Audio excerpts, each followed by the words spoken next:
But what I would love to do is redirect to you, because you had the opportunity to coach the other first timer.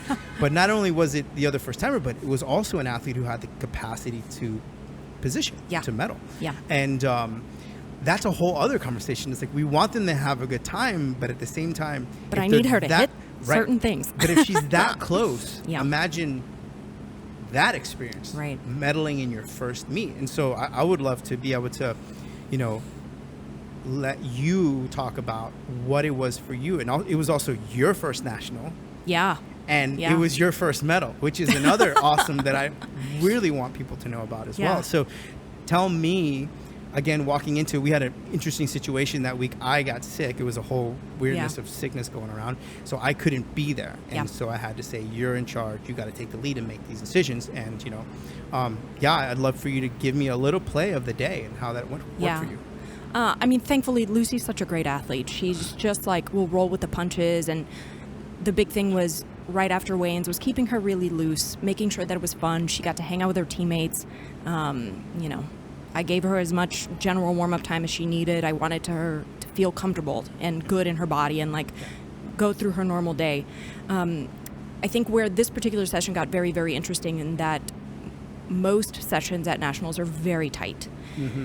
You have a lot of athletes taking the same, if not attempts within 1 to 2 kilos of each other, and then your clock gets stretched out so long between attempts, which is really something that you can't prepare for at a local meet. It never happens. Right.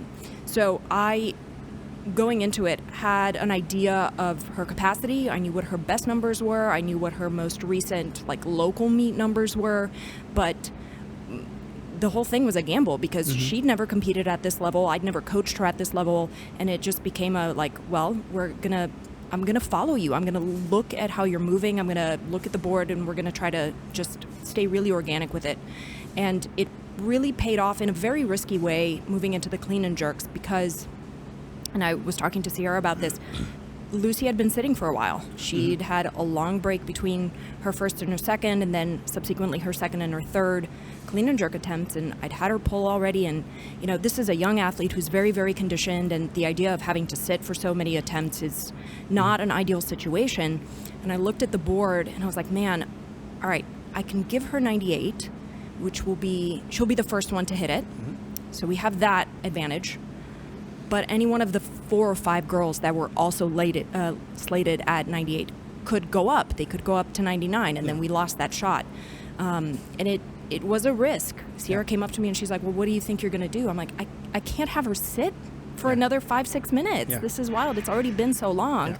So we made that gamble, and she smoked it, and thankfully it really worked out in our favor. And I think we just sat for the rest of the session. We're like, we needed to see 2 more girls go and just see what happened. If they made it, if they went up, and it played in your favor. It played in our favor. Yeah, I think that is, first off, congratulations, because I know that having experienced those moments, and as a new coach, and those are the memories you're always going to keep. Oh, totally. Like that you made that decision, taking in the information at hand in a stressful moment, because you're there to make the decision of when the athlete should go, if she should go, hit the 98 or not. And it's on you. Yeah. And you made that decision, and it worked in your favor. And that, you'll always remember that one, because it's almost as if like all of the situations that are happening in weightlifting, everyone else's decision making is affecting your position. Yes. And you had the great capacity, which is, you know, a quality of a good coach, is that you were able to look at the information that you had, look at the athlete that you had, and determine that this is the best decision, this is my best gamble in this situation. And I think that is a really good example of how, you know, even though you haven't had national level experience, you've already done the work. Like a lot of the work to kind of like look at these small little pieces in a session and make a decision that worked in your favor. And that's awesome. That is like the joy portion of coaching. Like, this is the reason we like to be part of that decision making. It was also such a great learning experience in that you don't always have to get squeeze the lemon to the fullest. You know what I'm saying? Like, I didn't need to get everything out of Lucy that day. I just needed to get enough for the medal. Yes. And I think that's really important in that, you know, sometimes you need to push the button really hard. You need to have your foot on the gas. And sometimes you just need to do enough to acquire the goal. And that's it.